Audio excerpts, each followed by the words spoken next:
Hey guys, what's up? It's Keith here again. I hope you can hear me, but just in case, I'm gonna make sure that you can hear me. Allow me just to put it up on my phone and make sure, because every time I do these videos, they always say, "We can't hear you, man. We can't hear you." So let me make sure that y'all can hear me. So with this video, I don't know how long I'm gonna be on here. It could be an hour, it can be 2 hours, it can be three. But pretty much my goal, my intention with this video is to walk you through the church. I want to walk you through the end times. Let me see if it works. Awesome, it works. So guys, subscribe, hit that like button. Let's get going. Let's open up the Bible. Let's open up. And so when it comes to the end times, and I did a podcast on this yesterday. I screwed up so bad. I'm sorry, guys. But when it comes to the end times, maybe the first chapter in the entire Bible that you would want to read would be Matthew 24. Matthew 24. Why Matthew 24? Because Jesus tells us about the end times. When the disciples asked Jesus, when are we going to know? How will we know about when the end will come? And Jesus gives the answer. He tells us. And so let's explore what Jesus says. But I want to say, let's do this. Let's go to Google.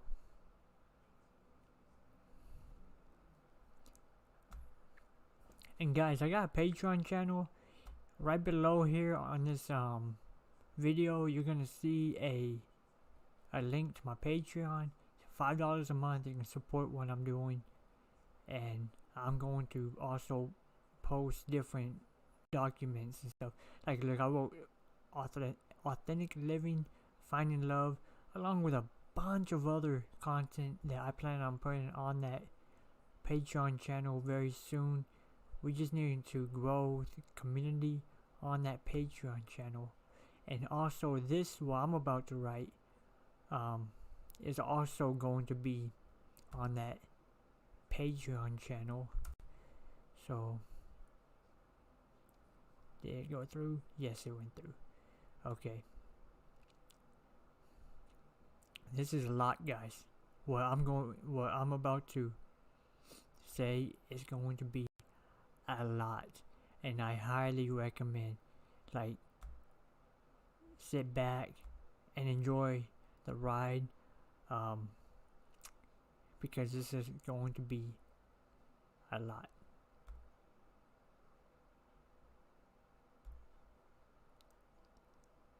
So let me just close out that window, save some energy. Let me open up this bang, and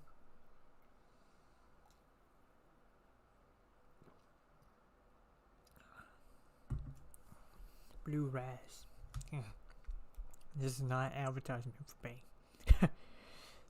Let me share this video too on the multiple platforms that I have. Remember, like the video, share, subscribe, all that kind of stuff. This is going to be huge.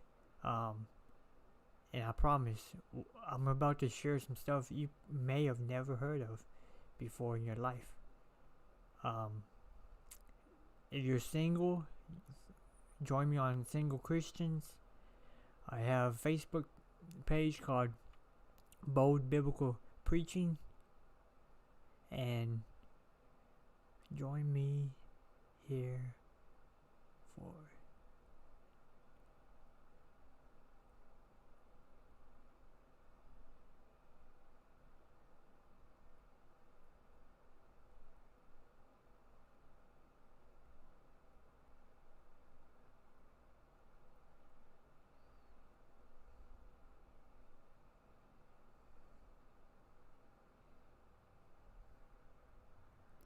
okay. And then We got that going. And then let me just share this to my page, Bold Biblical Preaching. Share to. No, I can't. Okay, I can't do that. I'm sorry, guys. Copy that link. Exit out of there. Go into Facebook. Click on the hamburger. Click on Bold Biblical Preaching. And right now, like, if you have a computer, just find Bold Biblical Preaching on Facebook. And there's a Bible. Is like a it's a picture of a Bible, pretty much. And okay, and then you'll see like a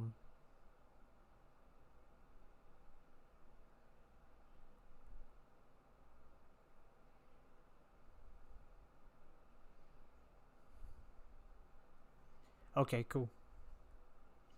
Alright, awesome. Hey, so just real fast before I begin, because there's gonna be a lot of people who say, oh, you're wrong, you don't know what you're talking about.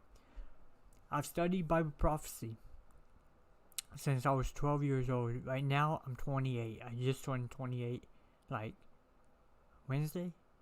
Yeah, Wednesday. So today's Sunday. I've been 28 for like 3 days or something. I don't know. 4 days. 5 days. I studied Bible prophecy for like 15, 16 years. Not just by myself. I study underneath Pentecostals, Baptists, non-denominational,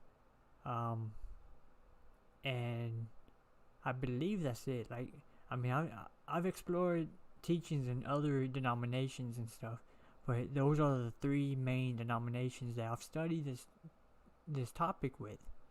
I found that Baptists don't really know prophecy, Pentecostals do, and I find that, like, if you really look at each denomination, it's kind of like God gives each one their own, like, gifts of what area to teach in. So, just kind of weird like that. But I've studied this topic inside and out because it just interests me so much. And so let's talk about it. Let's explore what Jesus says in Matthew 24. And I'm going to post this, what I'm about to write, in the Patreon. So right below this video, just click on the link. Click on that link, and let's get going. You can join me on the Patreon. You can support my ministry. I do a lot more than this. I got 2 different websites, some apps, a bunch of stuff that it costs a lot of money to do what I do.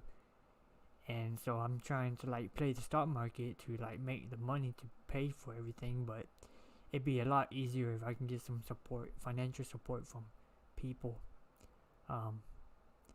But with that being said, let's go. So in Matthew 24, feel free to grab a book or whatever and write everything down that I'm about to say, because this is going to get wild. So it starts off. As Jesus left and was going out of the temple complex, his disciples came up and called his attention to the temple building. Then he replied to them, "Don't you see all these things? I assure you, not one stone will be left on another that will not be thrown down." This is a prophecy, right?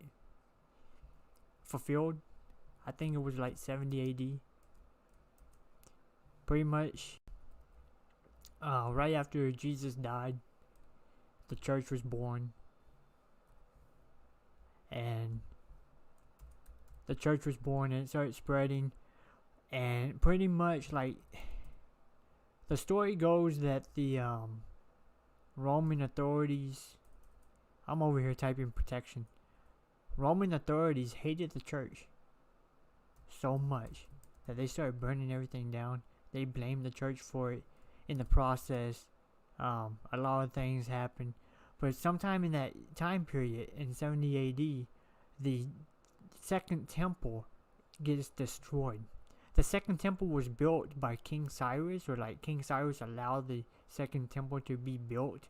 We read about that in Nehemiah when when Nehemiah goes and rebuilds the walls around Jerusalem. Around the same time period, we get the temple being built. Temple gets built in the time period of King Cyrus. Okay, King Cyrus. The second temple gets built during King Cyrus' time. It gets destroyed just right after the beginning of the church age. This is important, okay? The church age is the time period between the this thing is slow. The church age is, if you notice, like when I write stuff, I like say one thing and I write something else. Beginning. I think I got like, I don't know. Alright, beginning of the church age. So the church age is this time period between the death and resurrection of Jesus, and like when the book of Acts happens and the tongues of fire come down on the church and the Holy Spirit's given to the church and it spreads out. That's like the beginning of the church, right? That's the beginning. That's the start in the spread of the church. That's the beginning of the church age. Well, that time period is going to end about whenever the rapture happens, right? When is the rapture? The rapture is so debated that I think anyone that is willing to take a stand on the rapture probably should not be preaching prophecy. If any church is like, the rapture is going to be a pre-tribulation rapture, or the rapture is going to be mid-tribulation rapture, or the rapture is going to be a post-tribulation rapture, those kind of preachers, I would just stay away from them. Because I searched the scriptures, and in Matthew 24, we're going to see that it looks like the rapture is at the end of the tribulation, but when we read Revelation, it looks like the rapture is going to be in the end of the tribulation. I don't know. Maybe there's 3 different raptures that take place. Maybe God goes in and like grabs people 3 different times. I don't know. It's a mystery. That part of prophecy is a straight up mystery. So in 70 AD, this, what Jesus says actually is fulfilled. And we can say about 30 years later, right? This is a 30-year prophecy. 30 years before it happens, Jesus says it's going to happen. Verse 3, it says, while he was sitting on the Mount of Olives, the disciples approached him privately and said, "Tell us, when will these things happen? And what is your sign? What is the sign of your coming and the end of the age yet?" Jesus is still on earth, and what's your sign of your coming? So it makes me wonder if maybe they had like some insider information that he was going to come back a second time somehow, that was going to work out. So I don't know. Let's just put like a question mark. Did the disciples, man, this computer.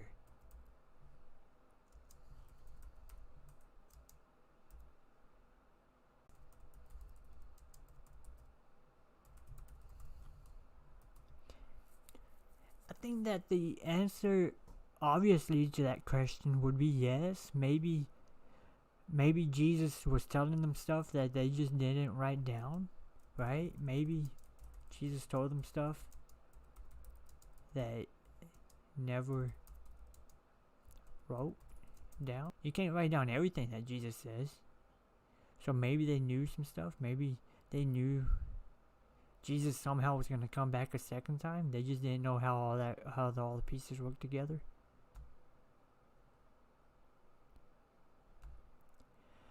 So, man, this computer's slow. So in verse 4, it says, "Then Jesus replied to them, 'Watch that no one deceives you. For many will come in my name, saying, I am the Messiah, and they will deceive many. You are going to hear rumors of wars. You will hear of wars and rumors of wars. See to it that you are not alarmed, because these things must take place. The end has not yet come. For nation will rise against nation, kingdom against kingdom. There will be famines and earthquakes in various places. All these events are the beginning of birth's pain.'" So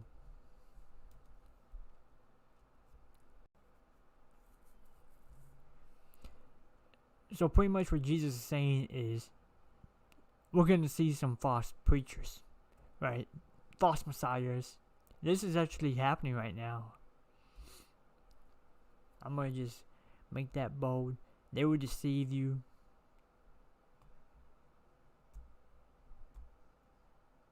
Right? You will hear of wars and rumors of wars. This has been happening since, World War One. Ever since World War One happened, all you hear about nowadays is another war that's going to take place, or a rumor that there's a war about to happen. There's a war about to happen with China. There's a war about to happen with Russia. It's just rumors, right? But then there is a war that happens in like Afghanistan or Iraq.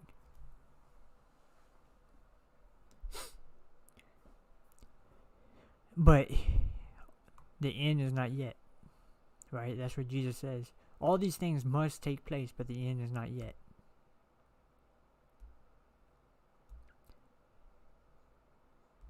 What does that mean, the end is not yet? I think this is referring to the end of the church age, but these are just signs that we're getting closer and closer and closer to the end of the church age.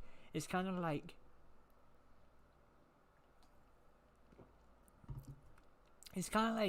you're walking through a very dark tunnel, and slowly you start seeing light from very, very far away, and you realize that, hey, I think we're getting closer to the end of the tunnel, because I'm starting to see some light. And so you're not at the end of the tunnel, but you're starting to see signs that you're about to get to the end of the tunnel. And so false messiahs that deceive many, and you're hearing of wars and rumors of wars. Jesus says, yeah, these things, famine and earthquakes in various places. Some Bible translations might say in diverse places. Nations rising up against nations and kingdoms against kingdoms. This refers back to the whole wars and rumors of wars. Jesus says this is just the beginning of birth's pain. What's that? What's birth's pain?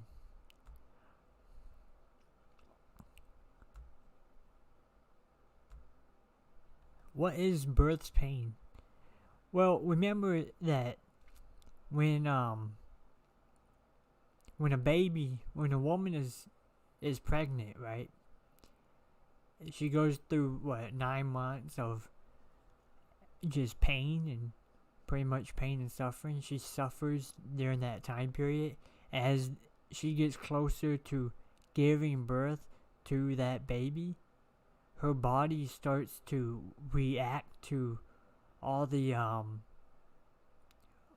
different side effects of having another human being inside of you, and all the side effects of it getting closer and closer and closer to that day that the baby is born. As you get closer and closer and closer to that day, a woman will experience birth's pains. And so pretty much what Jesus is saying is that, hey, as you get closer and closer and closer and closer to the end of the age, referring back to what the disciples said, like, what's the signs of the end of the age, referring to the church age? Well, there's going to be You're going to have false messiahs. You're going to have wars. You're going to have rumors of wars. You're going to have nations rising up against nations, kingdoms against kingdoms. You're going to have famine and earthquakes. You're going to have a lot of things in the world just start flipping upside down. You get what I mean? On this earthquake part, there's a website. I'm going to see if I can go to it.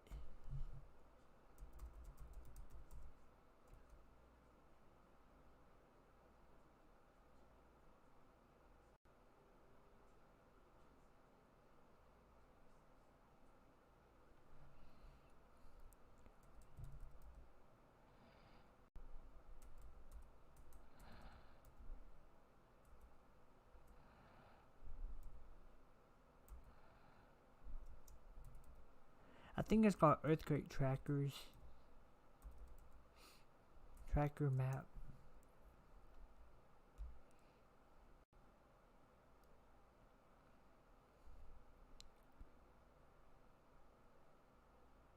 See, there's all these like different websites you can go to.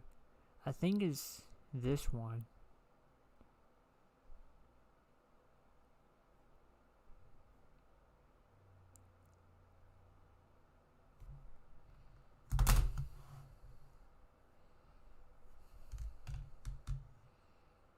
Yeah.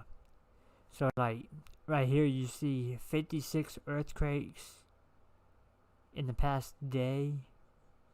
So in the whole world right now, there's been 56 earthquakes in the past day, and you can see like all the earthquakes.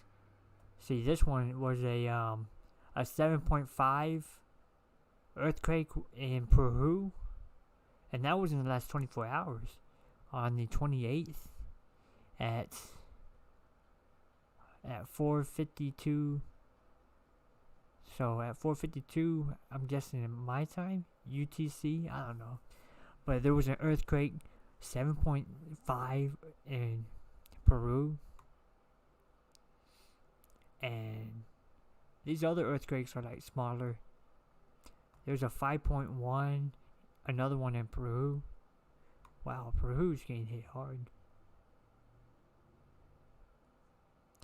Iran, a 4.7. India had a 4.6.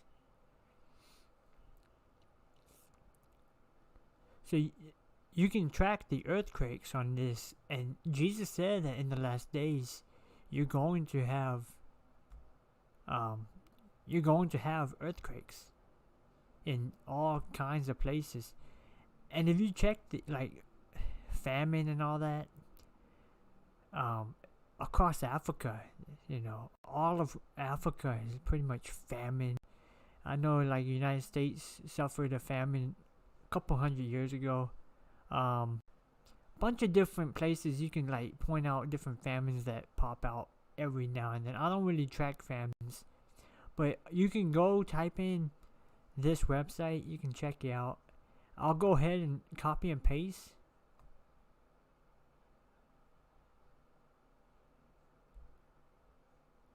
the actual website, this one right here.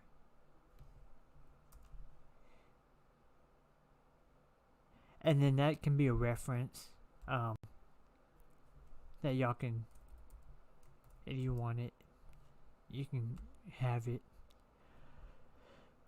So, and those are just the beginning of birth pain. That's just like saying, hey, we know that the end is now, pretty much. Because, or that we're getting closer to the end of the church age because of all these events happening. The persecuted church. I have a book. I think it's on that shelf over there.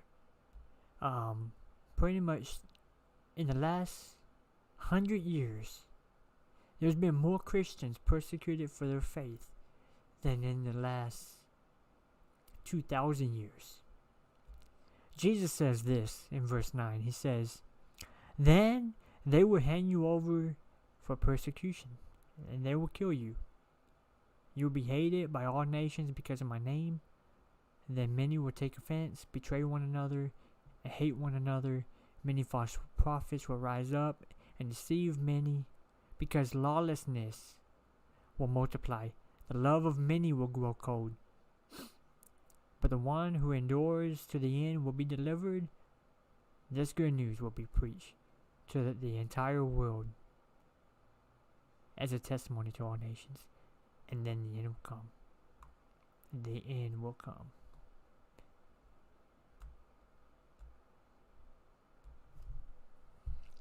So, persecution. So after these, like, we can call them minor, right? Let's do this. Let's call this minor signs.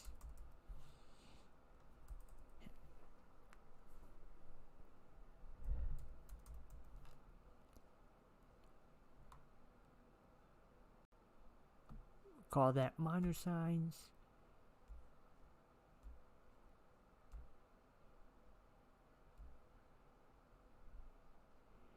And we can call this major signs.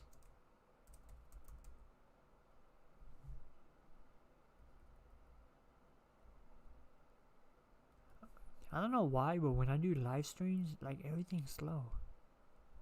It's never this slow whenever I'm like major signs.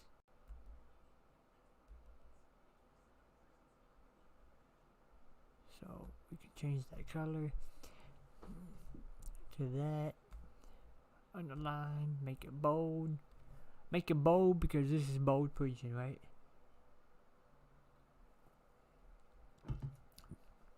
So the minor signs are up there in verses 4 through 8. The major signs are going to be the major signs that we're approaching the tribulation, or the end of the church age, is persecution. That's a major sign. Increase in persecution has been happening since forever, right? Since I've been alive. And they will kill you. Think about how crazy that sounds. They're gonna kill you in the 21st century? Yeah. For your faith? Yeah. But that stuff only happens in the Bible. Well, it's gonna happen in our lifetime too. It's happening right now. I know Christians right now who are hiding for their faith in other countries. Alright, you will be hated by all nations. Obviously, if they're killing you, they're gonna... They don't love you, right? And then many will take offense, betray one another, and hate one another. Right? Does this happen right now in the United States? It's a legit question. Does it happen right now in the United States? Right now, the United States is more divided than ever. Well, Jesus said that it's going to be that way right before the end of the church age. False prophets, many false prophets will rise up and deceive many. So, many false prophets will rise up. There's an entire denomination of, there's many denominations within the church. Mormons, Jehovah's Witness, the Apostolic, I think it's called, the Apostolic denomination. They all believe that there's prophets and apostles on earth right now, giving new instruction to the church. Jesus says, in the last days there will be false prophets rise up and deceive many. Let that sink in for a minute. Because lawlessness will multiply. You know what this makes me think of? Lawlessness. Right now in the United States, maybe even in other countries, this defund the police, or slash back the blue. Defund the police. Why do you want to defund the police? Well, because lawlessness. People don't want laws no more. People don't want to follow the laws anymore. From just like following traffic laws to actually killing people or rioting in the streets, and lawlessness will multiply. That's what Jesus says right before the end of the church age. Lawlessness is going to multiply. The love of many will grow cold. The love of many will grow cold. This goes back to what Jesus says right here. He says that people are going to betray one another and hate one another. The love of many will grow cold. It's all tied together. Lawlessness is going to multiply. It's all tying together. It's all like people in the last days are just going to like take love, throw it out the window. This should not be true for the church. The church should not throw love out the window. Verse 13, but the one who endures to the end will be delivered.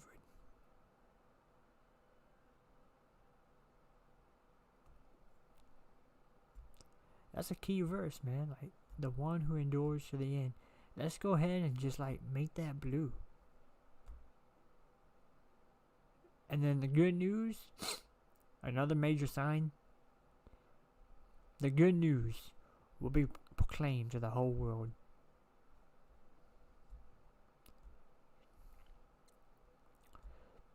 So these are the major signs that the church age is about to end. Why do I say that? Because Jesus says, and then the end will come. Major signs that the church age is about to end. Persecution. Love will almost not even exist. People will hate each other. There's going to be a lot of false prophets. You're going to see false prophets everywhere. People are going to be literally calling themselves a prophet in the last days. That happens today.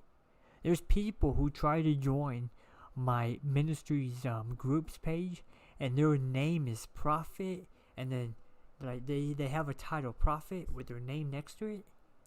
Look, in Ephesians, Paul says, the prophets and the apostles lay down the foundation for the church. The pastors, the teachers, and evangelists, they build upon the foundation. Jesus being the cornerstone of the foundation. The foundation is the Bible.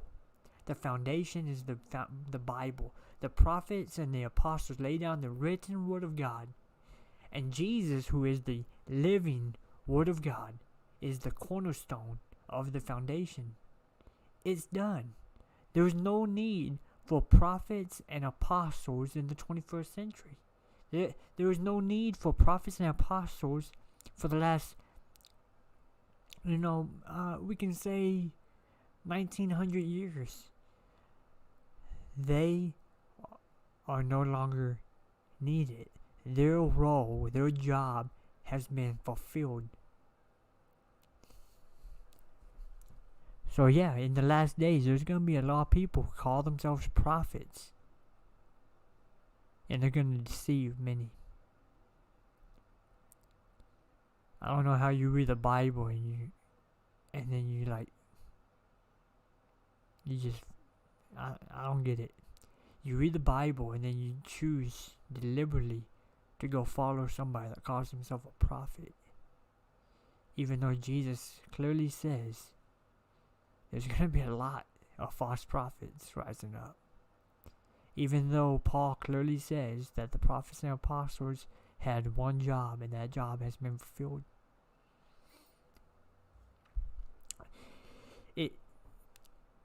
It makes me sad, man. It really does. It makes me real sad. So many people are going to go to hell because they don't read the Bible. A lot of people think they're going to stand before God one day and Jesus, what about me? Jesus is going to say, Never knew you. Away from me, evildoer. It's crazy to think about.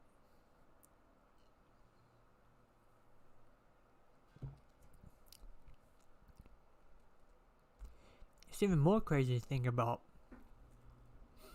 A lot of people don't know the prophecies. And those major signs that we just read, all of them are literally fulfilled right now. My ministry reaches the entire world with the gospel. There's one ministry that they're just trying to reach like 2 or 3 more tribes. In the next 10 years, they will reach all the tribes, all the lost tribes. There's a ministry out there that does that. Like the gospel is going to be preached in all the world in the next 5 to 10 years. Everybody will have heard the gospel. Now, Jesus says, and then the end will come. What is the end? The end is the Great Tribulation. So this is when people are just kind of like, what is the Great Tribulation and what are you talking about? So the Great Tribulation is going to be the worst time in human history, from the beginning to the end of all of history. This is the worst time to be alive. The amount of suffering the church is going to endure, the amount of testing, the amount of just insane. The devil is literally going to be on earth. Not like, you're not going to see like this dragon on earth and he's like ruling everyone. It's going to be a ruler. The devil's going to be on earth disguised like a person. He's going to be one of the ruling authorities, one of the main ruling authorities of the beast kingdom. And we can talk about that later on. So, what is the Great Tribulation? The Great Tribulation is, if you have a pen, write this down. The Great Tribulation is going to be 3 1/2 years. Another word to for this would be half an hour.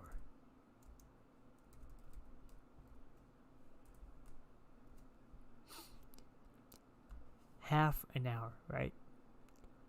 Half an hour. Okay. 3.5 years, or half an hour. This half an hour part is going to play a major role in what I'm about to say and what we're going to be looking at, because many people, they're reading this right now and they're like, what? Pretty much, let's see, half an hour. So,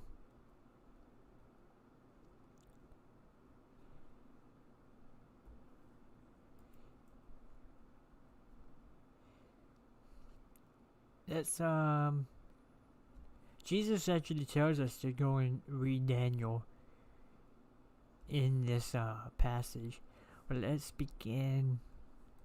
This is when things get confusing, so I want to make sure that I actually say this right and that I don't confuse you, because the moment that I read this, I'm going to confuse myself. So, let's see. I don't see it. Where is it? Oh yeah, right here, Daniel. Spoken by the prophet Daniel. It's like right there in front of my face. Okay. I'm gonna highlight that because that's a key verse that we need to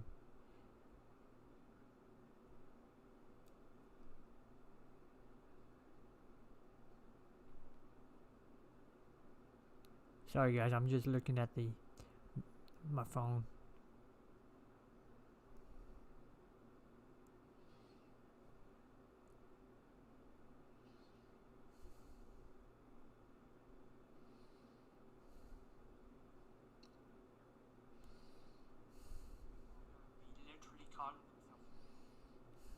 Okay.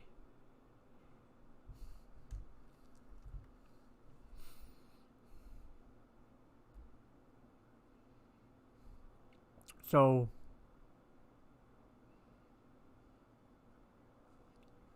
I don't know if my phone froze or something, or if the video froze. But that's what I don't like about YouTube.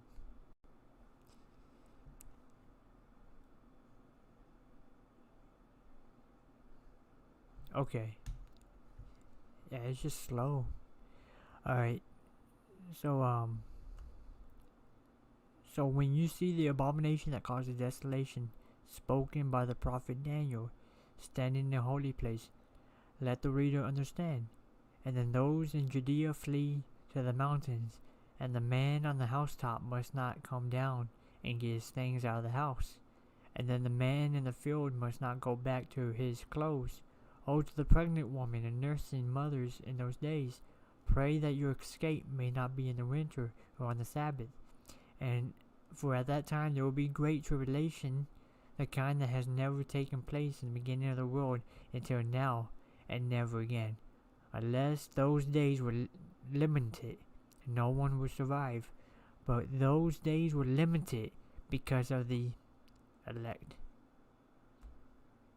Key verse. Because of the elect.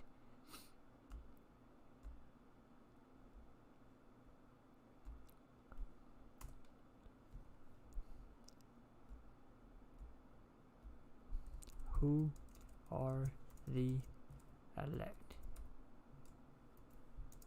The church.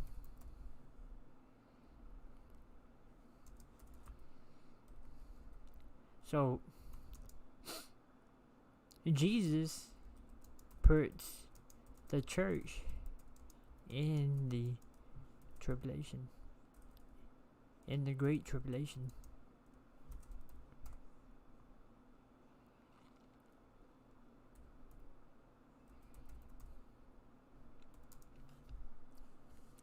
Jesus puts the church in the Great Tribulation, right? So what does that mean? It means that there's probably not going to be a pre-tribulation rapture. So, no rapture in the start of the tribulation.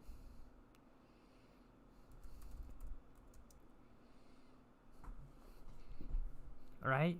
I mean, that's pretty much, that's what I'm reading, right? I mean, do you read that too? Jesus talking about the Great Tribulation.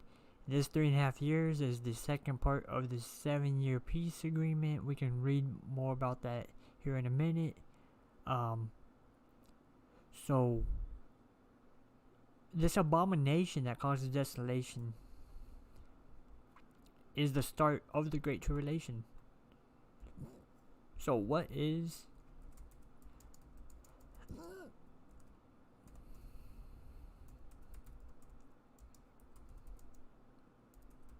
that what is the abomination that causes desolation?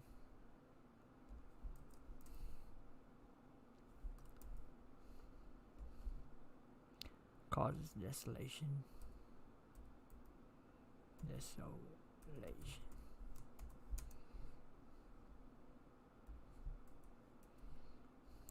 Okay. So, in short, this is when the Antichrist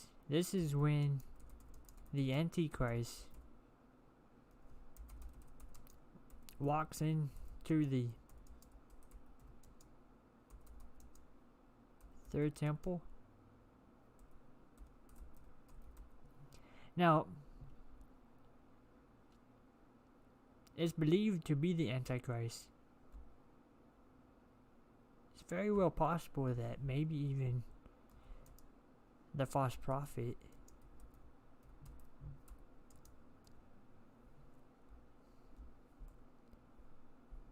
or maybe the false prophet. It's one of these guys. I think Daniel says it's the Antichrist, but we can look here in a minute. walks into the third temple and sacrifice a unclean animal on the altar. So pretty much the abomination that causes desolation is going to be when the Antichrist, or maybe even the false prophet, I think it's the Antichrist. I think that's how Daniel puts it and what most scholars believe. But the Antichrist will walk into the third temple. The third temple has not been built yet, but they have the priests. There's an entire temple institution organization in Jerusalem right now. You can look it up on YouTube. They have a temple institution, and their job is to pretty much bring up the third temple. You can look up the coin, the Donald Trump and King Cyrus coin. Look up the temple coin. Right. This temple coin is going to have King Cyrus face and President Trump's face. I'm not making this up either. On the coin. On this coin. The reason for that is because in 2018, Donald Trump, on his 70-year anniversary of Israel becoming a nation, on 70-year anniversary, Donald Trump declares Jerusalem the capital of the capital of Israel, and he moves the embassy, the U.S. embassy, to Jerusalem. Now, other presidents have said that they were going to do that when they go into office, and they never did. But then Donald Trump goes in, and he does, and the Jews, they see Donald Trump as a modern-day King Cyrus. Because King Cyrus allowed the Jews to rebuild the Second Temple.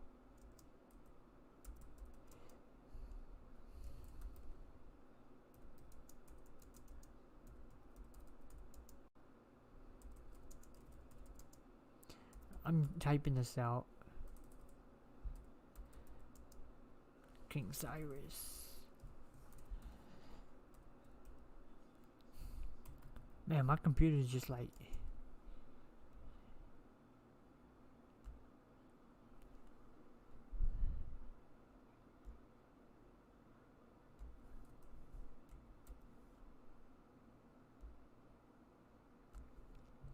So... yeah, so... You can look more into that if you'd like to.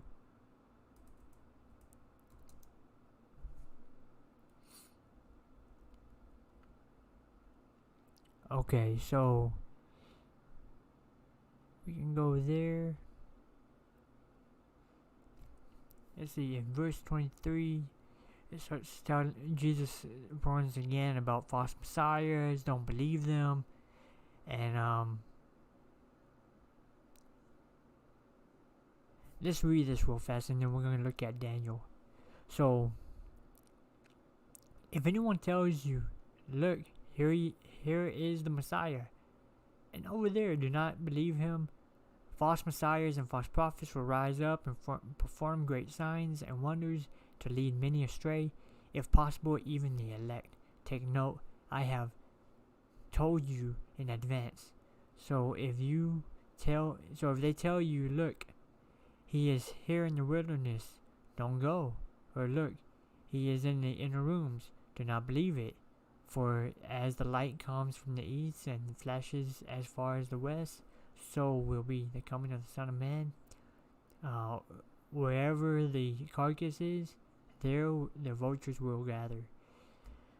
So, pretty much what Jesus is saying, hey, there's going to be false prophets, there's going to be false messiahs, and I think what Jesus is pointing towards on this is he just got done talking about what's going to happen during the Great Tribulation.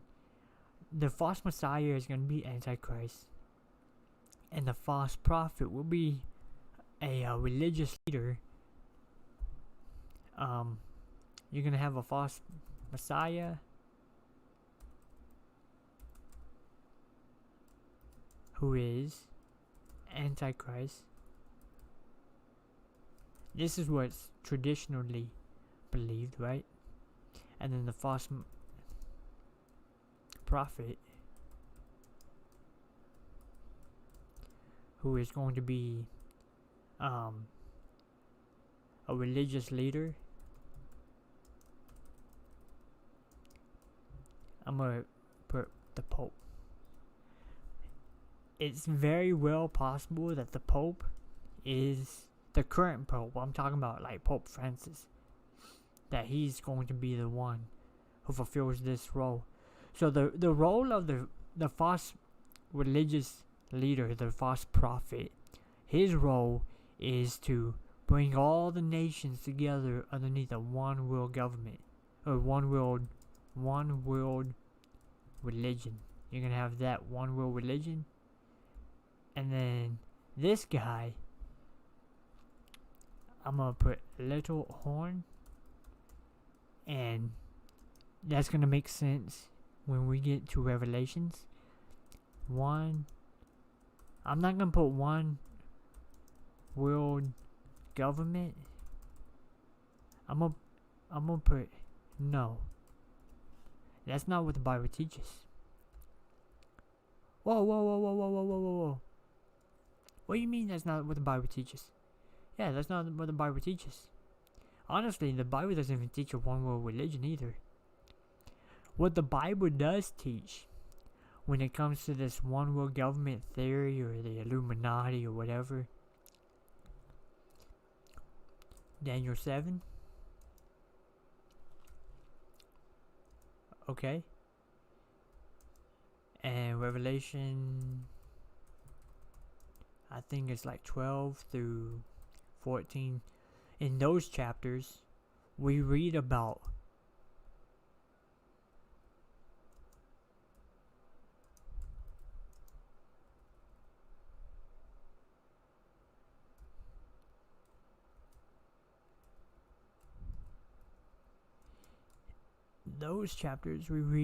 a one.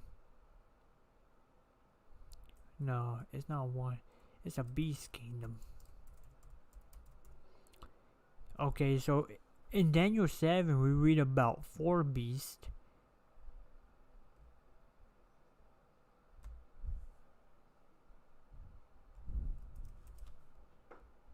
So how about we do this? I'm gonna put 4 beasts. And then in Daniel, beast kingdom made up of the 4 beasts. The reason for that is it's in these chapters we find that there's these eagle wings on a lion's back in Daniel 12. And not in Daniel 12. In Daniel 7:4, there's eagle wings on a lion's back. And the eagle wings get plucked off the lion's back, made to stand up like a man, to think and speak like a man. Well, these eagle wings on a lion's back, being plucked off the lion's back, they're not seen with the beast kingdom in Revelation. They're not with the beast kingdom. They're with the woman. In Revelations 12:4, or Revelations 12:14. In Revelations 12:14, it says that the woman was given a pair of wings of a great eagle for a time and a half. And I'm going to go ahead and write that down. Revelations 12:14 and Daniel 7:4. Okay, so this is where you're going to see a woman and eagle wings. This right here is actually pointing to Israel as the woman.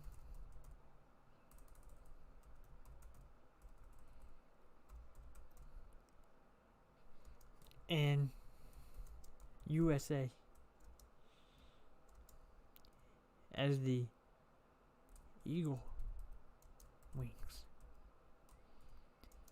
So pretty much what happens is that there's going to be this beast kingdom. So you got this beast kingdom versus Israel and USA. That's pretty much what you got going on in Bible prophecy.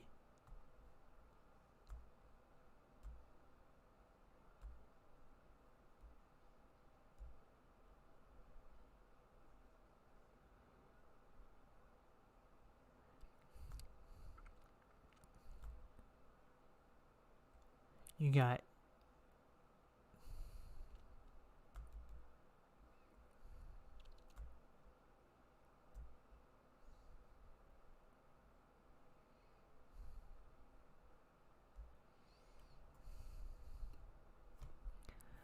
let's see.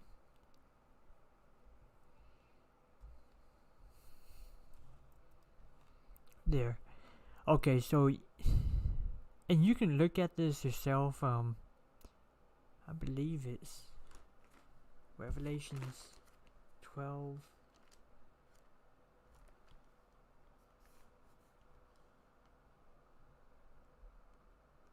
Yeah, Revelations 12:14.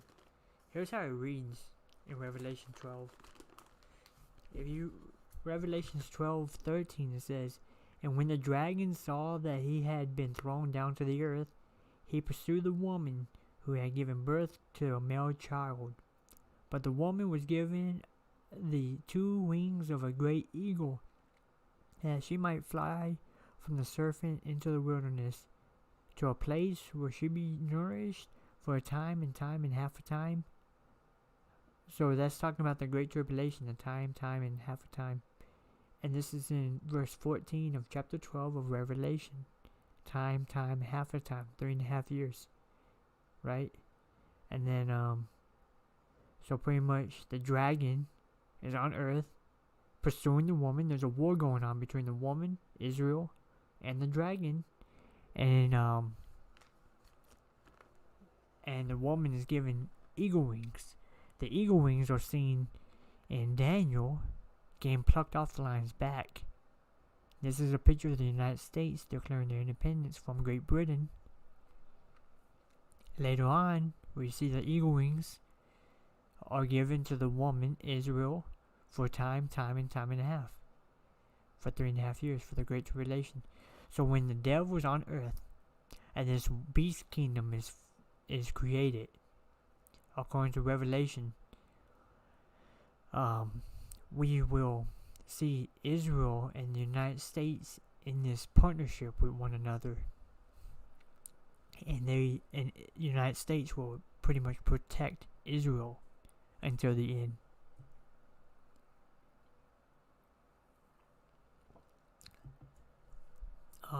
Man, that's a lot.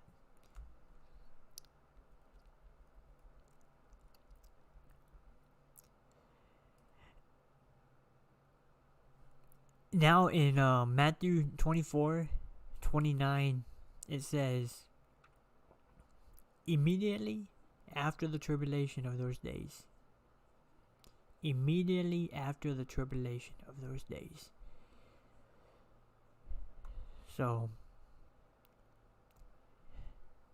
we can make that bold. After the tribulation of those days. Immediately after. So we know that. So pretty much Jesus talks about the 3.5 years. This is the Great Tribulation that will take place in during the second half of the the 7-year peace agreement. So there's going to be a peace agreement that's 7 years long, and when the abomination that causes desolation happens, it's going to happen in the middle of the peace agreement, and we can look at that later on.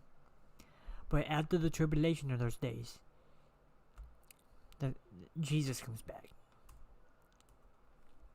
So it says the sun will be darkened, the moon will not shed its light, the stars will fall from sky, celestial powers will be shaken. The sign of the Son of Man will appear in the sky, and then all the peoples of the earth will mourn, and they will see the Son of Man coming on the clouds of heaven with glory,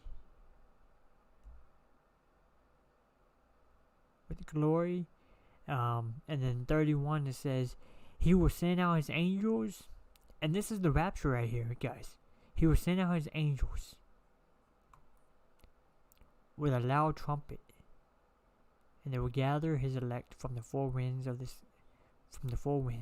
from one end to the other. So like I said, like, if anyone claims that they know when the rapture is going to happen, they haven't read the Bible. So a lot of people say that the rapture is going to be in the beginning of the tribulation. But look at how Jesus says it. Verse 29. Immediately after the tribulation of those days. Verse 31. He will send out his angels with a loud trumpet, and they will gather his elect from the four winds, from one end of the sky to the other. So the way Jesus puts the rapture, Jesus puts the rapture at the end of the tribulation. See, this is what I don't get when I hear people say, oh, the rapture is in the beginning of the tribulation. That's not what Jesus seems to say.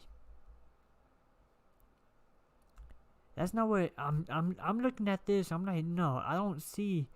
Jesus is not saying that the rapture.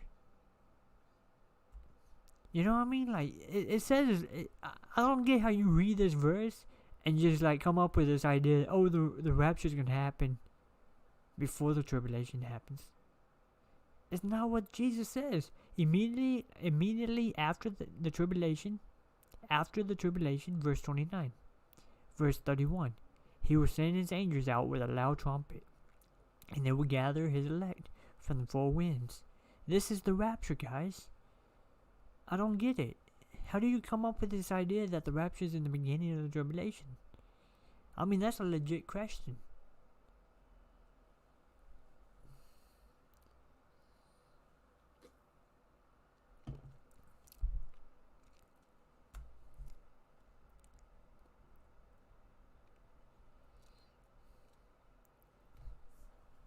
Okay, now right here it says in verse 32, now learn this parable from the fig tree.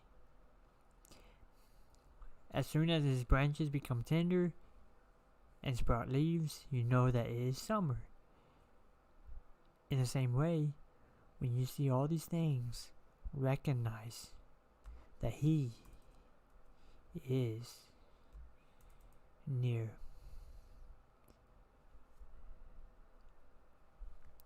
At the door. I assure you, what does it say? This generation certainly will not pass by until everything has taken place.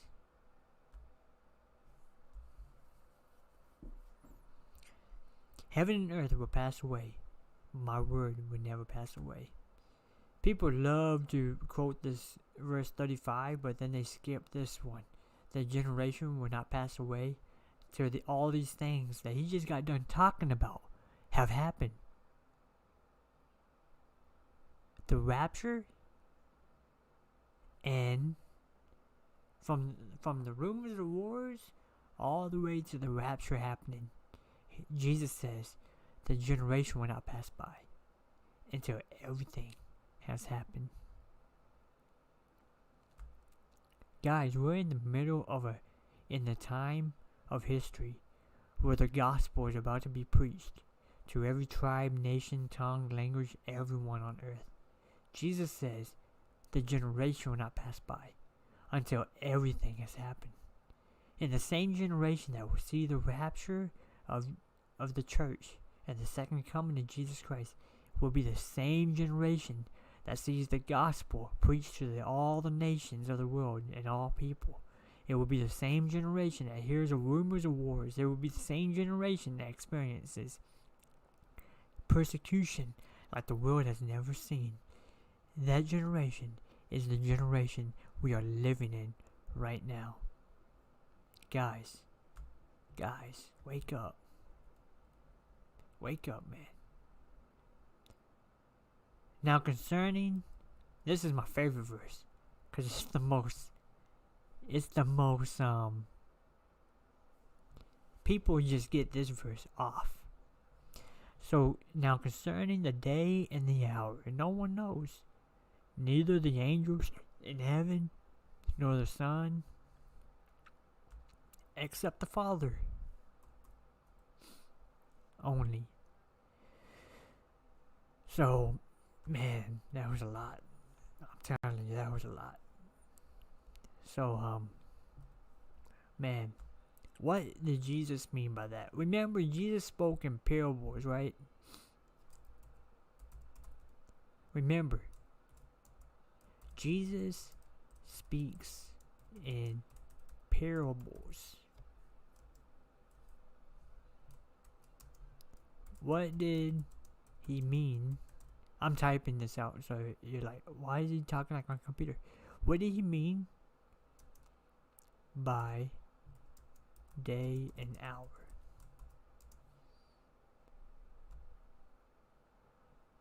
What did he mean by the day and hour? Well, for the day, he was referring to the day of Abomination that causes Desolation. I think I spelled that right. He was referring to the day of Abomination that causes desolation. That's the day the Antichrist goes into the temple and sacrifices an unclean animal on the altar. The hour is referring to the 7 years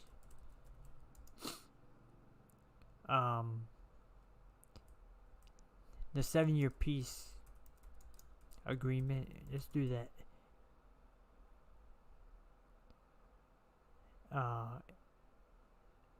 Yeah, the 7-year peace agreement. This is a complicated topic to actually explain. Or the 70th week, Jacob, right? So, in I think it's in Daniel.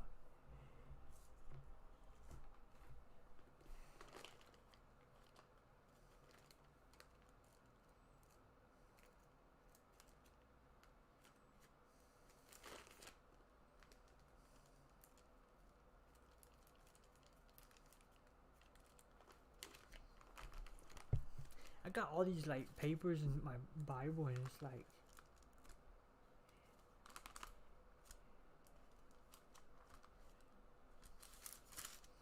so if you read in Daniel 9, is that 9? Yeah, Daniel 9:24 through,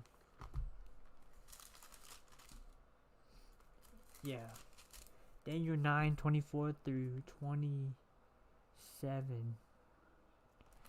We can read that real fast. Let me just type it out. Daniel 9:24 through 27.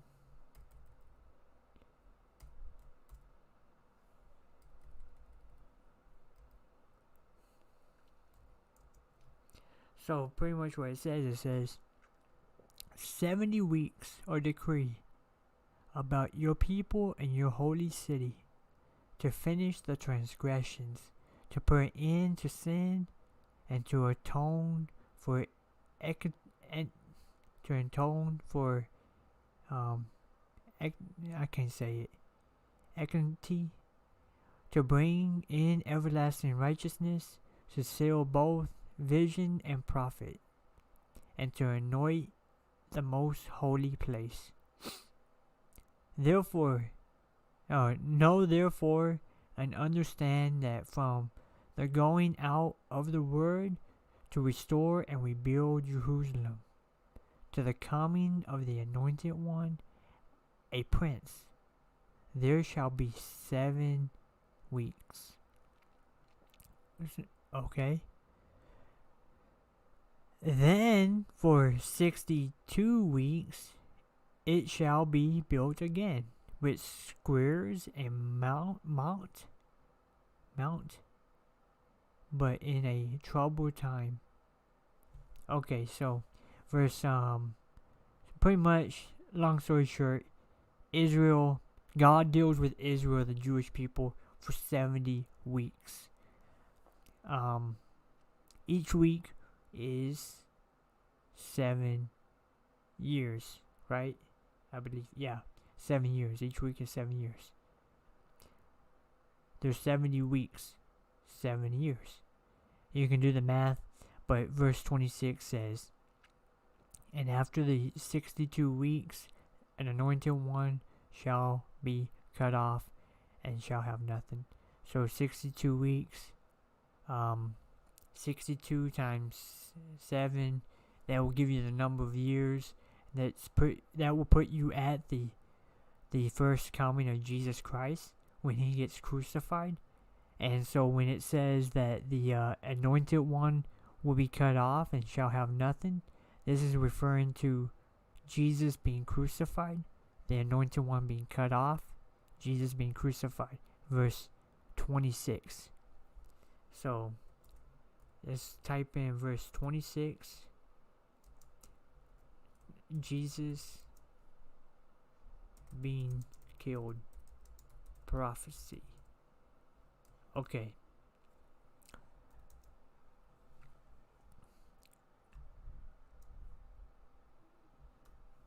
And then,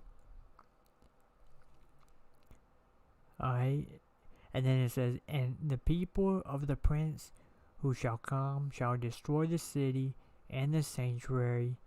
Its end shall come with a flood, and to the end there shall be war, desolations, or decree.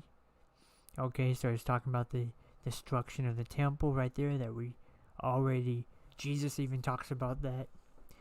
And then, but then in 27, verse 27, it says, and he shall make a strong covenant with many for 1 week. So, you got this 60, what is it? You got 70 weeks, right? Daniel 9 talks about Israel receiving. Israel gets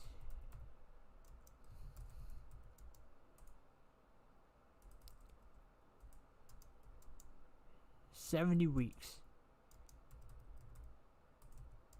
that God deals with them.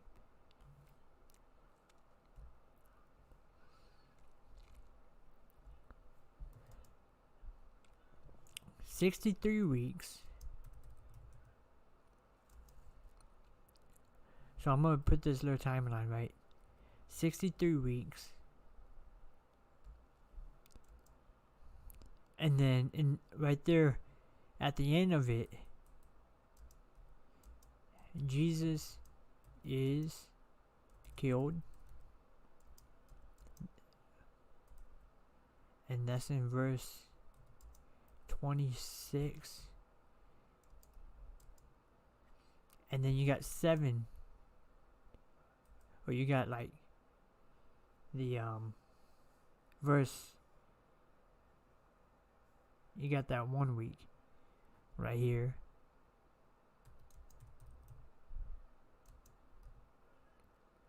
which is 7 years. So like 1 week is 7 years. And this is the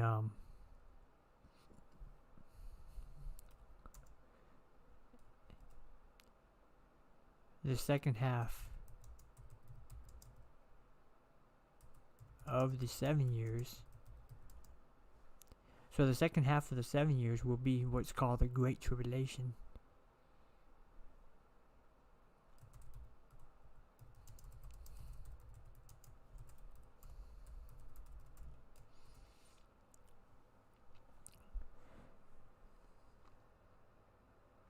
So after the 62 weeks and anointed. So remember, this stuff is like confused, because even when I'm reading it, I'm like, wait a minute, I'm confusing myself now. So 62 weeks. It's not 63, it's 62. So and then there will be 62 weeks, and it will be built again with squares and mounts.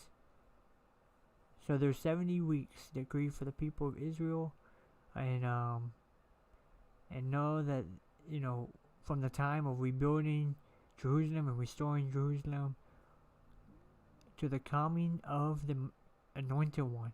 So that when Israel started to get restored, that was during the time of Nehemiah, right? Remember, Nehemiah was like rebuilding, you know, from King Cyrus and Nehemiah and all those, rebuilding the wall, rebuilding the temple, the second temple. That's during the time of Nehemiah. So from the Nehemiah rebuilding the second temple to Jesus. So yeah, this stuff is like, it will mess with your head. So let's put it from Cyrus to Jesus. You got the 62 weeks.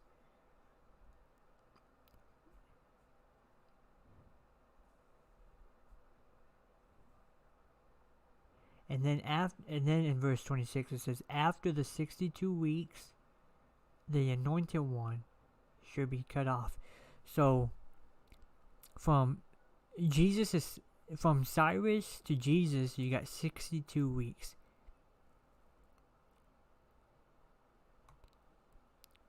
Then Jesus is killed after the 62 weeks.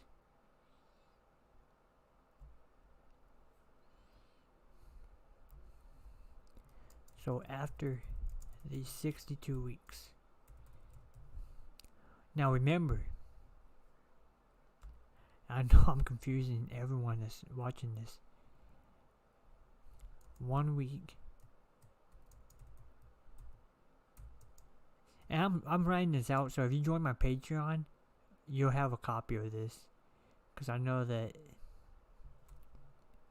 this is you're not gonna learn this stuff through one video. You're gonna have to like open your Bible, read it, look at it. 1 week is 7 years. Okay, remember that. That's the math. 1 week is 7 years. 62 weeks, right? Would be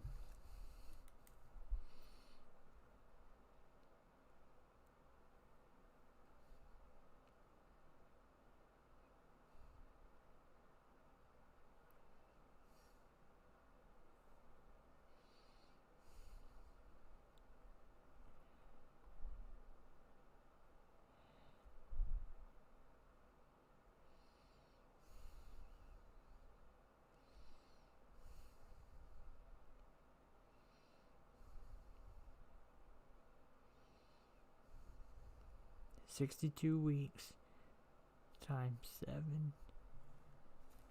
So if you do the math, 62 weeks times 7 will put you at 434 years. Right? So 434 years between Cyrus and Jesus. If you study the Bible, there's like a 400-year period of silence that takes place. Where like God just like, he doesn't say nothing to no one. I mean, God speaks, but he doesn't send no like prophets or anything. There's like a 400-year period of silence. And so there's a 400-year period of silence. Jesus arrives. He's cut off at the end of the 62 weeks, which, you know, if Jesus arrives at like at the 400 mark, he's on earth for 30 days or 30 years, and then Jesus, it's traditionally believed that Jesus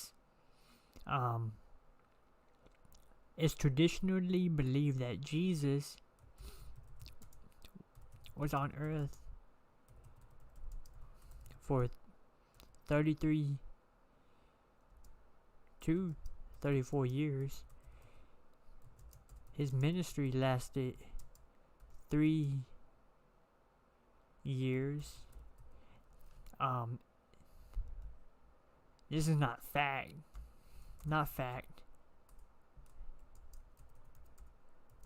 but tradition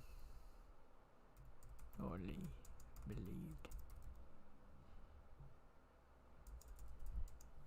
Okay, so it's not fact, but traditionally believed that Jesus was on earth for 33 to 34 years, and his ministry was about 3 years. And then he was killed.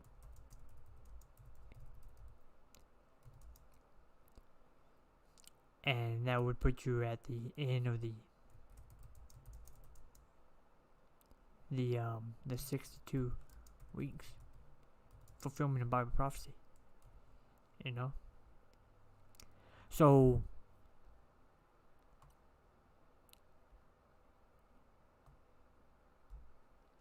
just leave that there.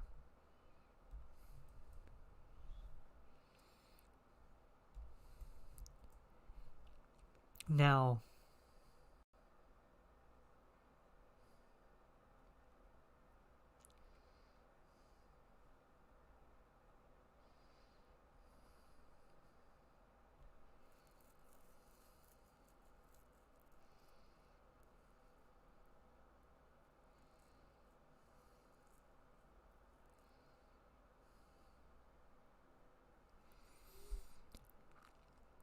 so this in verse 27 of Daniel 9,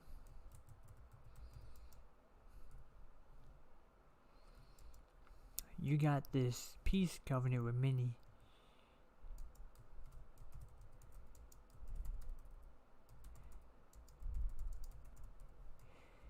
This peace covenant with many. Remember, it's not just with Israel. It's going to be with it's more than just Israel. Multiple nations.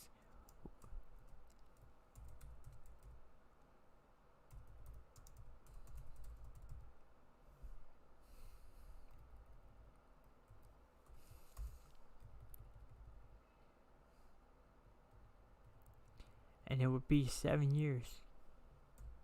1 week. 7 years. Which is 7 years, right?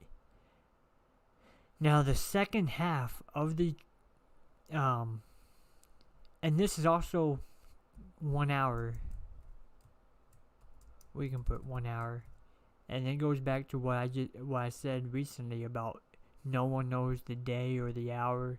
Jesus is referring to the 1 hour. No one knows when this is going to happen.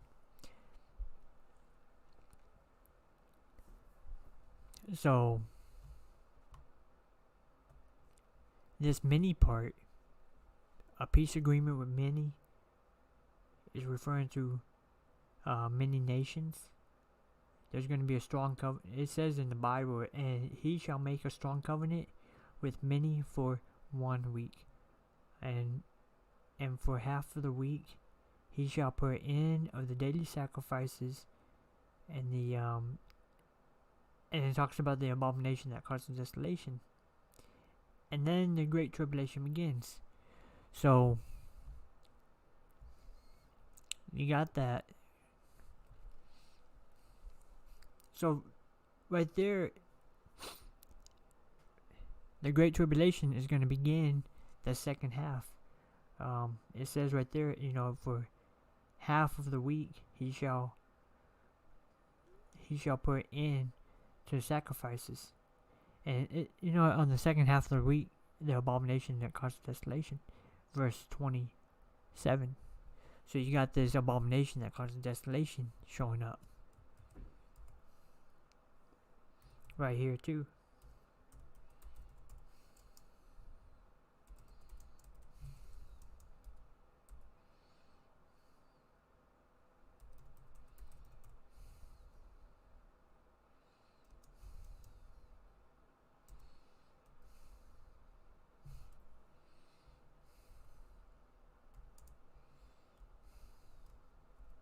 So,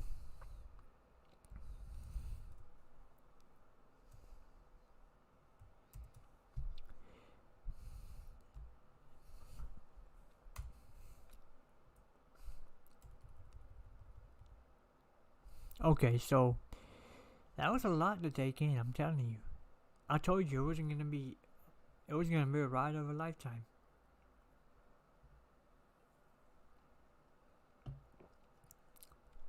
So pretty much, you got this 7-year period that the Antichrist will come and make a covenant with many nations, Arab nations, Palestinians, with the Jews. It's gonna be a covenant. Donald Trump, he made a prosperity to peace to prosperity plan for the Middle East, and so pretty much what's going to happen is that whoever signs this covenant with many, it's going to be an economic covenant. It's going to have to do with, there's going to be a lot of money. You're going to have to convince all these nations to come together, all these nations that hate each other, to come together on common ground. And what the Antichrist is going to do is he's going to pour in a lot of money to make it happen, and everyone's gonna get rich. And for a little while, for 3.5 years, the Antichrist is going to successfully convince all these nations to stop fighting each other and to start making money with each other. It's gonna be economic peace deal, a deal of the century, as Donald Trump calls it. For a minute, we thought Donald Trump was going to make this happen with the peace to prosperity deal, but now that he's out of office, it's kind of up in the air. When Biden got into office, he just kind of said, hey, leave Israel alone. But this is pretty much like, man, it goes deep. It goes real deep. So we got that 1 week. That's the tribulation period. The Great Tribulation is the second half of the week. The first half of the week is going to be like a time of peace. You're not going to see no wars happening, no fighting. You might see like people get ready for war. I don't really know of a nation that doesn't get ready in time of peace for time of war. So you might see some, continue military readiness type stuff going on, but for the most part, there's going to be peace for 3.5 years. That's going to be the beginning of this 7-year peace agreement. Literally, peace in the Middle East. This is not fiction. This is not what am I saying? This is not a lie. This is not a joke. There's really going to be peace one day in the Middle East. So Man, this is a lot. I'm going to finish reading Matthew 24, and I'm going to turn this into a PDF, post it on my Patreon channel, and I'm going to get going. And we're going to do another Bible study sometime soon, because I'm so tired. This was a lot of information to put together. So, as the days of Noah were, so the coming of the Son of Man will be. For in the days of Noah, before the flood, they were eating and drinking, marrying and giving into marriage, until the day Noah boarded the ark. They did not know. They didn't know until the flood came, swept them away. So this will be like the coming of the Son of Man will be. The men will be in the field, one will be taken, the other left. 2 women will be grinding in the mill, one will be taken, the other left. Therefore, be alert. Be alert. That's why we're studying prophecy right now, because we want to be alert. Since you do not know what day your Lord is coming. There you go. You don't know the day when Jesus comes back. I mean, he made it. You do not know. So, can we know when Jesus comes back? No. And we know that because he says it right here. Not because he said that nobody knows the day or hour. When he said that, he meant no one knows when the day of abomination is going to happen or when the tribulation is going to happen. And because of that, you don't know when the day of the Lord is going to happen, because you have to know when the day of abomination happens. Because Daniel actually tells us that if you read Daniel chapter 12, verse 12, it says this. Here's what it says. Blessed is he who waits and arrives at the end, or at the 1,335 days. Why are they blessed? It says right here, it says, and from that time of the regular burnt offering is taken away,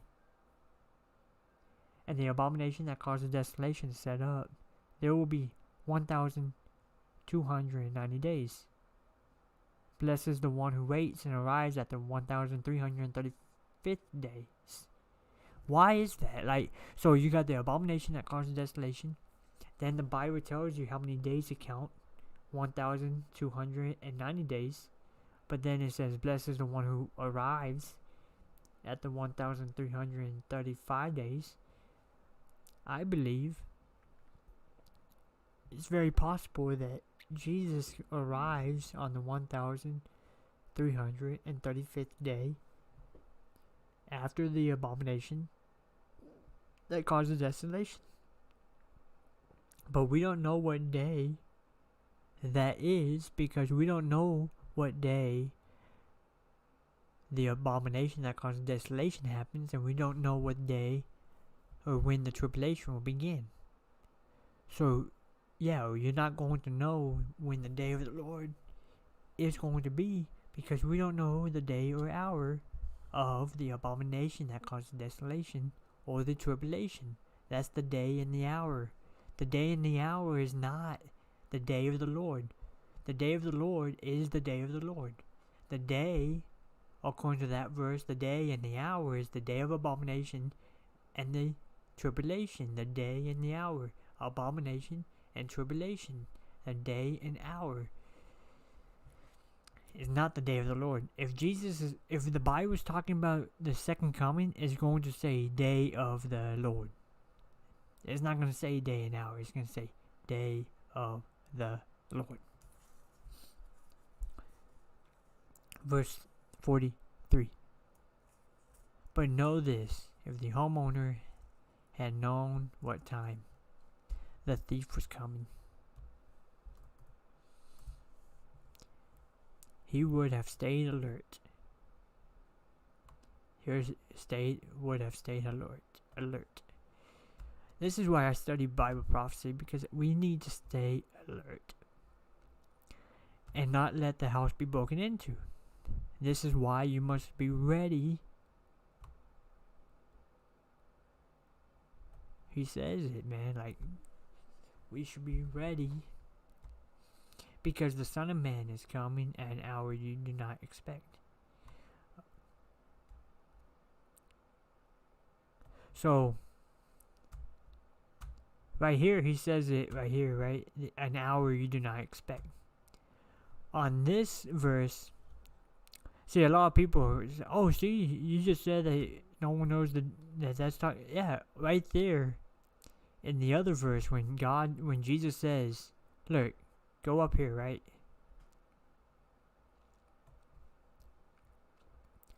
Now, concerning day and hour, no one knows. This, what he says right here,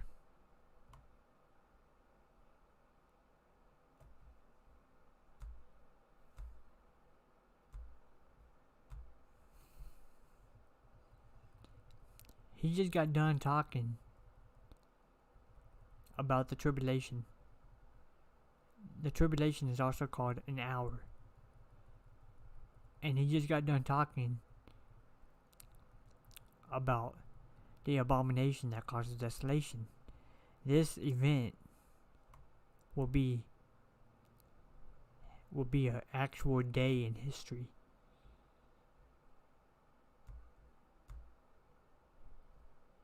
That event's going to be an actual day. So when Jesus says in verse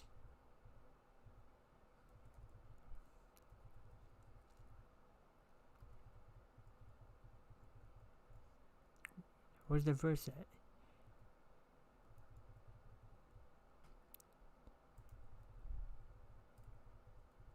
Okay, when Jesus says in verse 36, now concerning the day and hour no one knows, he's referring to, in this verse, in verse 36, he's literally referring to this verse.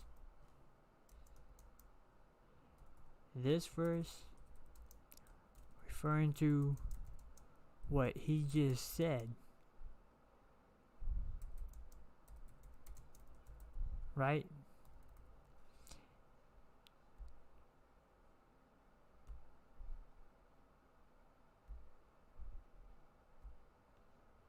And what he was just talking about was the day and the hour. So which is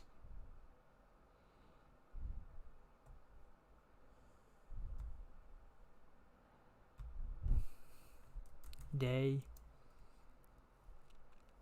and hour.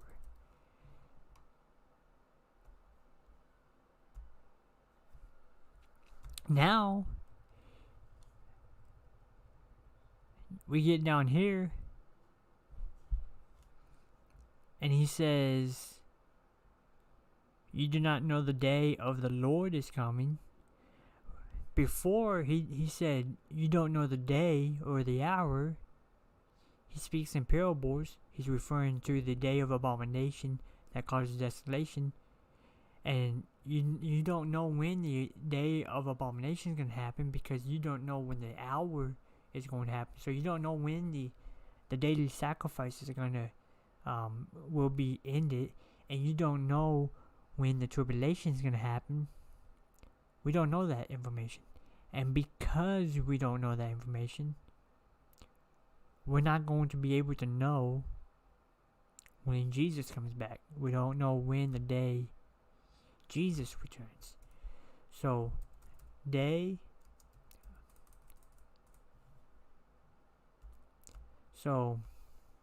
pretty much what I'm saying is the day talked about in verse 36. Was that 36? Is different from the day of the Lord. Okay? The day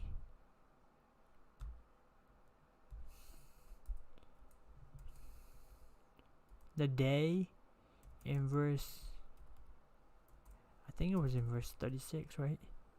is different from the day of the Lord. Jesus is talking about 2 different days.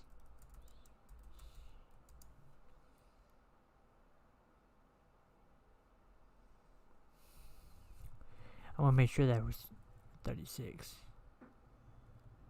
Okay, yeah, it was verse 36. And then the hour,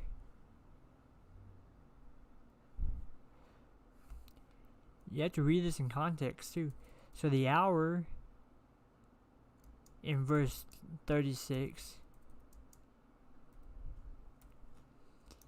is related to the day in verse 36 and not the hour of the Lord. The hour of the day of the Lord. So what I'm saying, essentially what I'm saying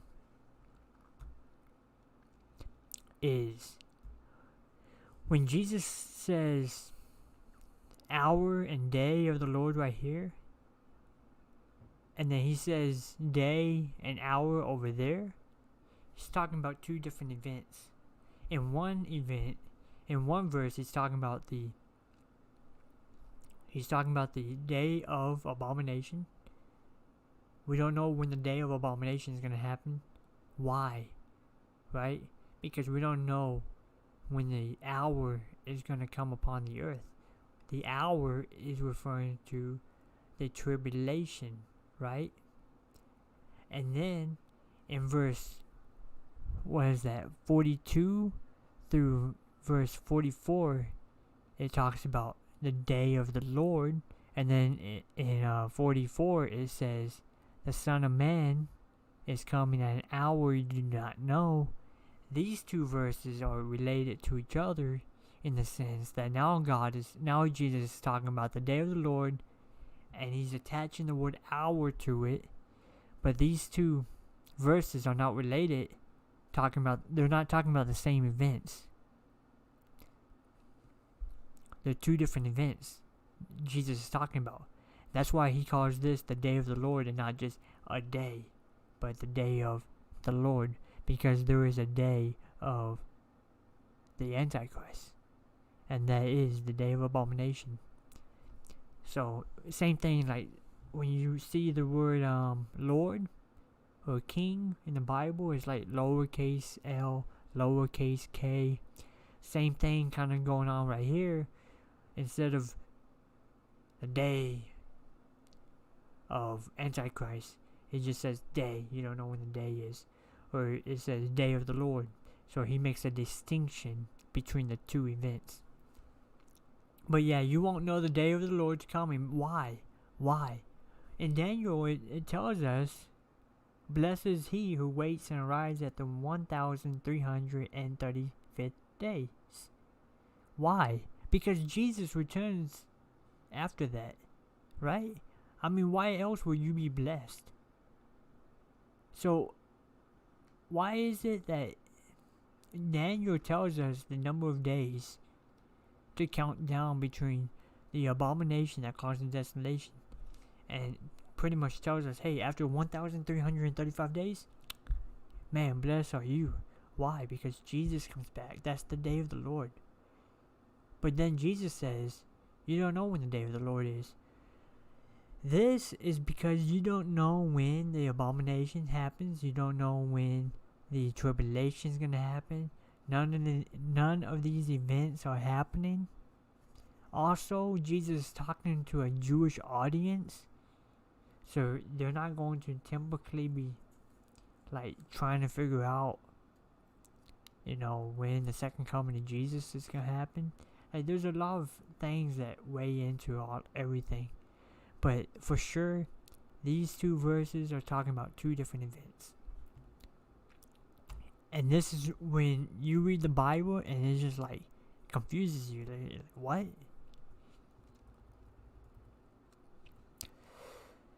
So 45 says, who then is a faithful and sensible slave, whom his master has put in charge of his household and gave them food at the proper time. Then the slave whose master finds him working, when he comes will reward. I assure you, he will put him in charge of all his possessions. But the wicked slave says in his heart, my master is delayed. So, and starts the, so pretty much Jesus ends this off saying, hey, we gotta be ready. We have to pay attention. We have to be focused. We have to be ready for what? For Jesus coming back to the earth. And I hope this kind of, I hope this was something interesting. If you enjoyed it, awesome. I'm gonna make this into a PDF.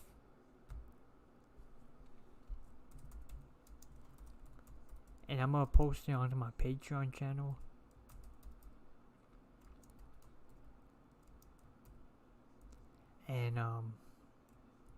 And you can check it out, read the Bible yourself.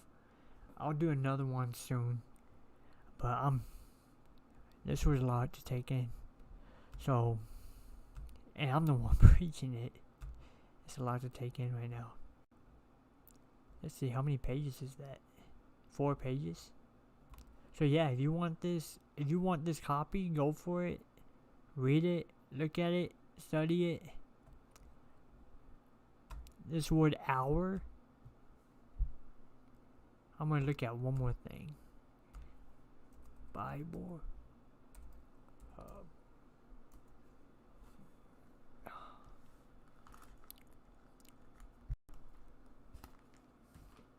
So Bible hubs are a good resource if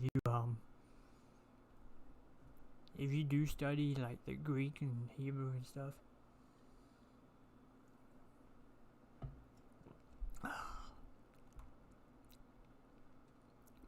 Matthew.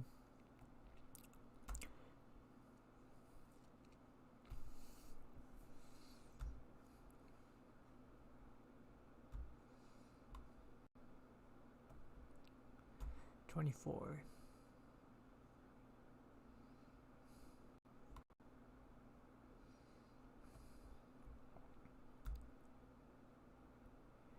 Okay, so Matthew 24. Or is it 36?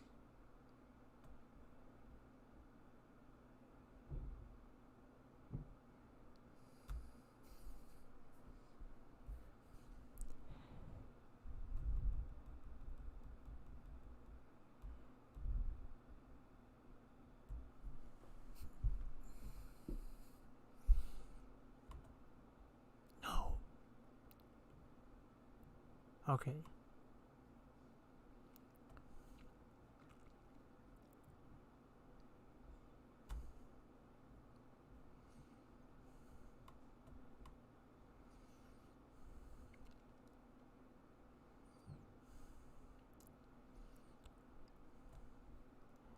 Okay, so in Matthew 24, verse 36, the word hour shows up written like this, right?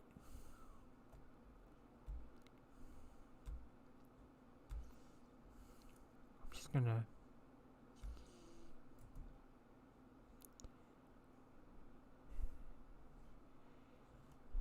want to see. This is literally like how I read or how I study the Bible. So like you're literally just like watching me study the Bible right now. I just find this kind of interesting sometimes. Let's see. Should I leave the link in there?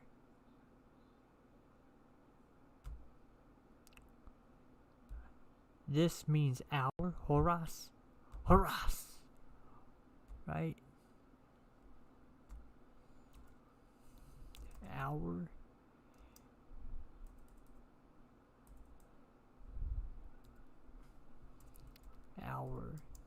Greek. Verse 36.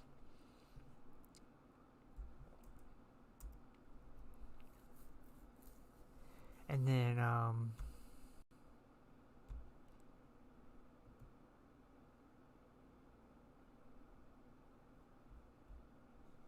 know what? No, yeah. I'm sorry, guys. I'm trying to decide if I want to.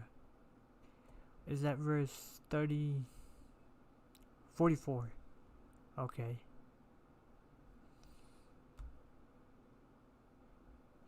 I just want to see if two different words pop up. Sometimes you'll see like two different versions of the word pop up for the same exact, and it points to different meanings.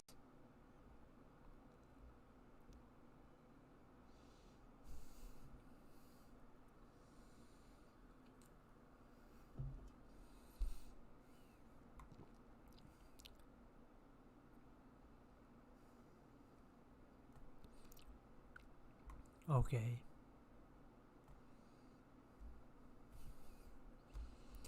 So in verse 44,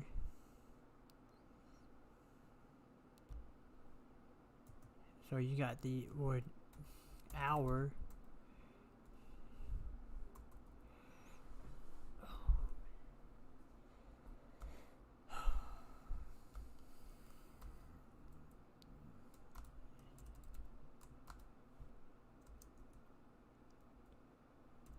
In Greek.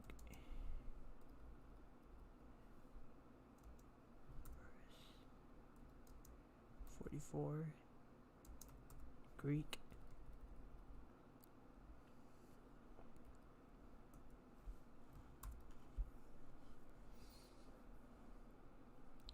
Hora.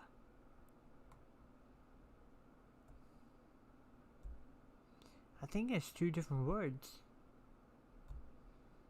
Or two different versions of the word.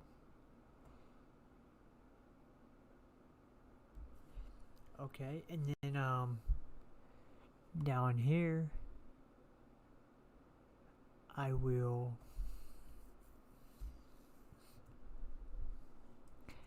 hour in Greek, and then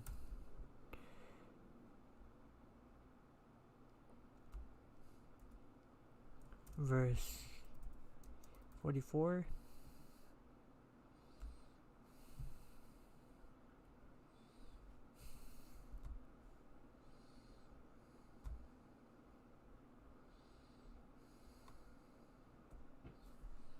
Come on.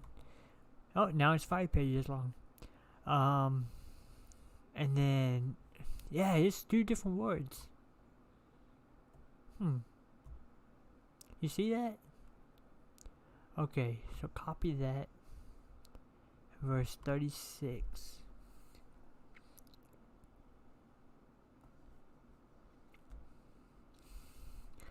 And then the verse 36. So, harass, hurrah, harass, hurrah. So in verse 30,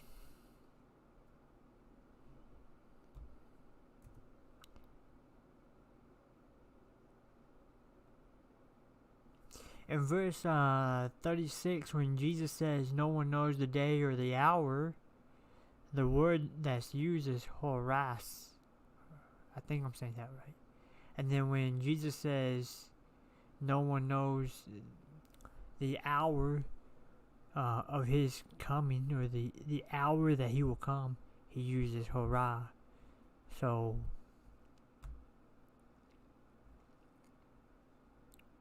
hurrah, verse 30.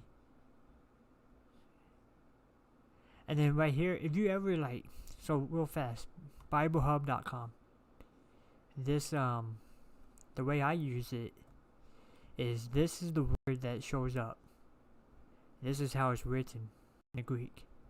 This right here is you can go straight to the primary word.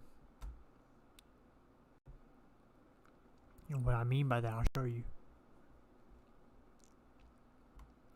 So in the Greek, the word hour, it means hora, right?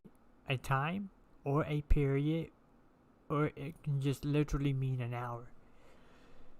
The tribulation, the 7 years when Antichrist signs that covenant with many, it's a period of time, right? That's where it literally says a period or a time or an hour, a literal hour.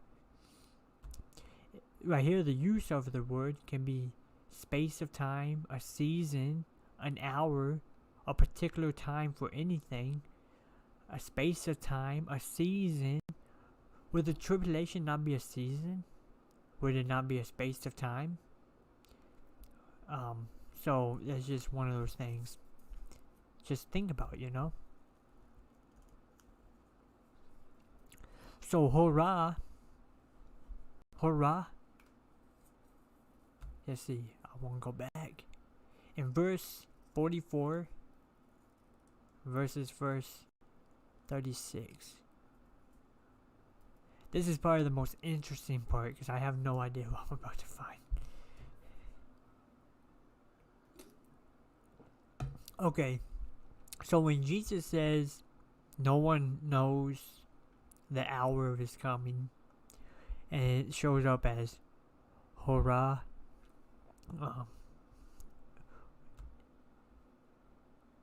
it's not that one. Let's see.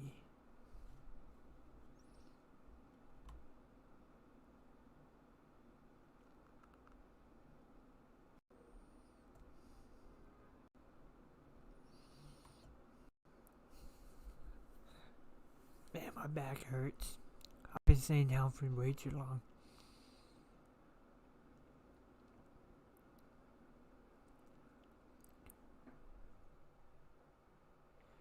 Okay, so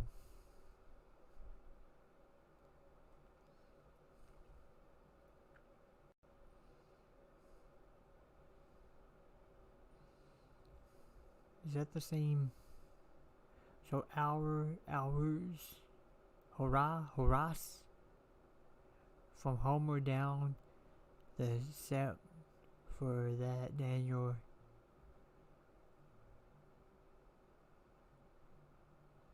This is referring to something from Daniel.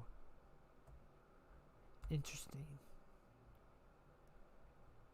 So this is a definite time or season, fixed by natural laws, returning with revolutionary. So this is like a season.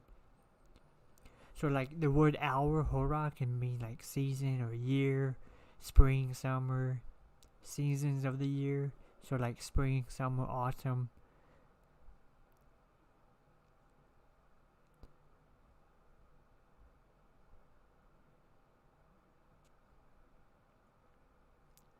The daytime, it can mean daytime, a day, hurrah.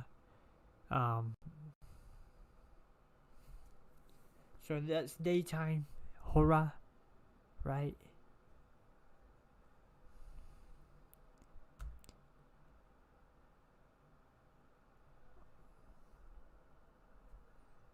My computer's like, no, you're not gonna look at this. It's freezing on me. Can you believe it?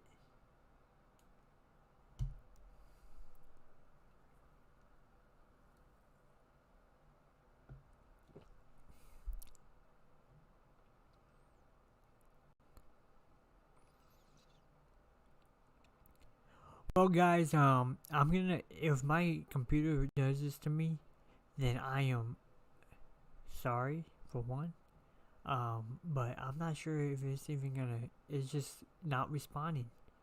And so what I'm going to do is I'm gonna finish looking at the hour thing and just kind of like finish up the notes, write it out. Oh yeah, it just closed out.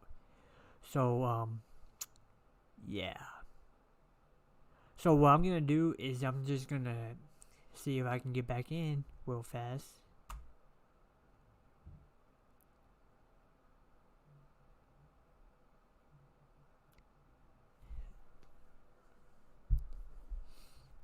Wow, 2 hours. That's why my back hurts.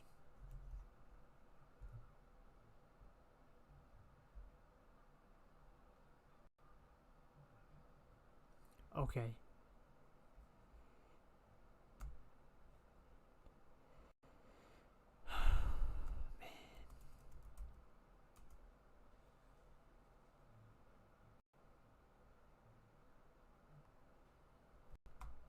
No, not that one.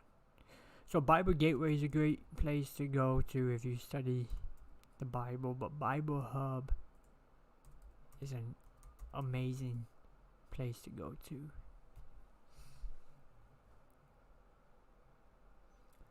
So Matthew, it's amazing until it crashes on you.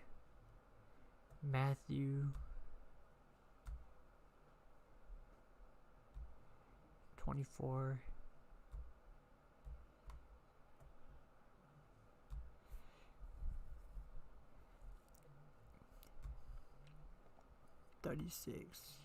So Matthew 24:36.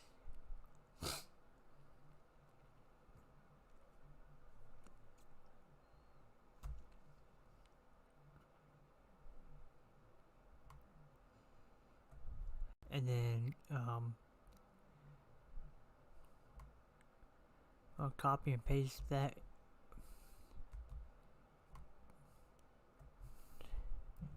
Copy. Go there.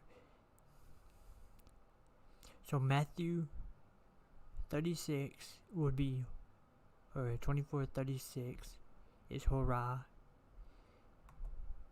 I'm trying to think. Horas, not hurrah. Horas. Okay. And then paste. Okay. So Horas. When Jesus says that nobody knows the day or the horas, the hour, and so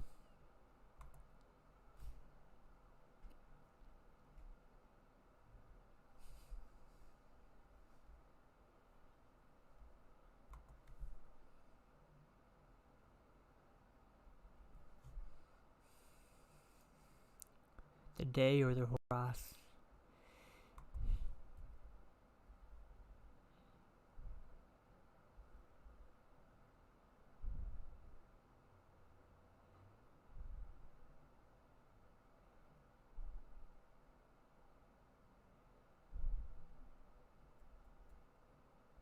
So, see right here on number 2. Man, this computer. So the daytime bound by rising and the setting of the sun, and day, right, or hurrah, and then right here, horas, that's the hour. So this is like the daytime, the horas, daytime, is what it looks like. Means early.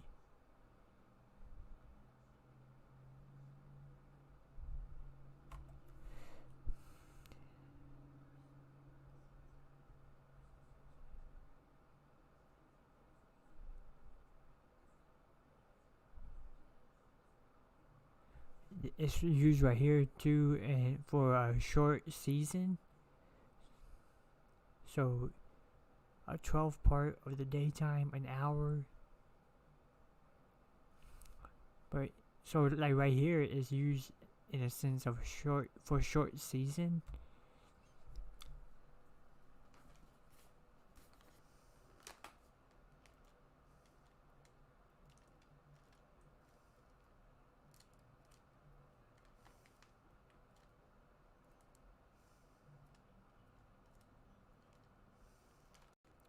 First Thessalonians 2:17 says, "But since we were turned away from you, brothers, for a short season." So right here, Horas shows up, just like when Jesus says no one knows the day or hour. It shows up in this sense when Paul says, "But since we were turned away from you, brothers, for a short season, in person, not in heart, we endeavored the more eagerly and with great desire to see your face. So this is like, when Paul uses this word, he uses it in a sense of like a seasonal type of thing going on right here. Interesting.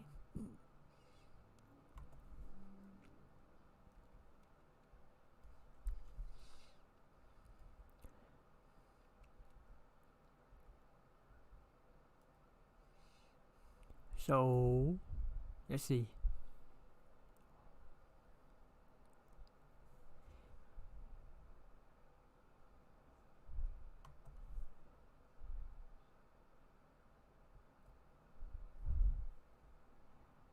Okay. A definite time, point, time, moment. So this is like a definite time, point of time, moment. This is showing up, Revelation is 11:13, and John, that, so I guess this is showing like a definite time, or a seasonal. I'm thinking it's seasonal time, because I don't see how.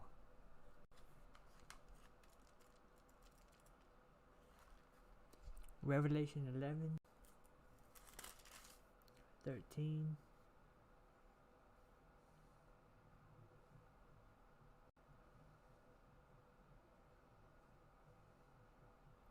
So yeah, like in Revelation 11:13, like it's listed right here, where it says is that at that hour there was a great earthquake, and a tenth of the city fell. 7,000 people were killed in the earthquake, and the rest were terrified and gave glory to God. And that is about when the two witnesses are killed, they come back to life. And that whole two witness story that we read about in Revelation 11, it uses the word hour, horos, as a actual event that's going to happen at a actual time frame. But then right here, when Paul uses it in 1 Thessalonians 2:17, he uses it for a short season. So this word gets interchanged throughout Scripture. John 19:27